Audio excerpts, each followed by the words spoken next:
All right, I've got both the 2023s here. One is the one that we've been working on. This is actually a customer's bike. It's not our actual bike. Our bike just showed up. Long Beach BMW got us the bike together here, but I wanted to show you guys the difference between the 1-inch lowering kit and just a bone stock bike. If you look at the two here, not really much of a change. Though if you look at the gap in the nose there and the gap in the nose here, you can definitely see there's a change between the two.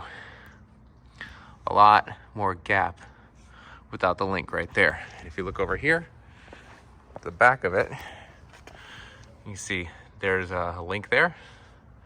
There's no link here. A lot more room. So the 1-inch link actually lowers the bike 1 inch lower. That's all it does. So this is stock right here. And right over there is lowered. Just a hair. You can barely tell. But for those people that are on the tippy toes at the stoplights, it's perfect.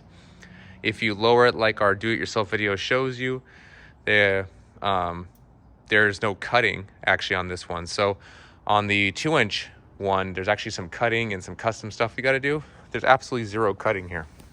If you look under here, you can see there's barely any space there, but as long as you can fit even a piece of paper through there, it's fine, because when you push down on this, the suspension moves away.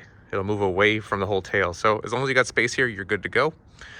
We think this is a perfect option for people that want to lower the bike a little bit. Maybe the bike's a little too tall. They don't want to compromise a whole lot. It's perfect for that.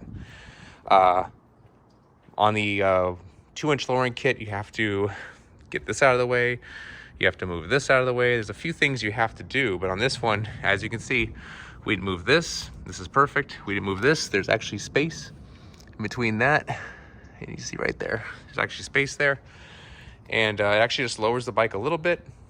Gives a nice aggressive look, and you could put, of course, our caliper kit on it right there and actually slam the bike even more to give you a lower center of gravity in case you're racing. But if you just like to cruise it around, you can just cruise around like this. And if you follow the video on how to balance the bike, there's no reason why you can even tell this thing is lowered. It's just nicer for the people. Gives it a little more of an aggressive look. You see right there versus right there. Just a little more of an aggressive look, and lowers the bike a hair. So just wanted to show you guys that.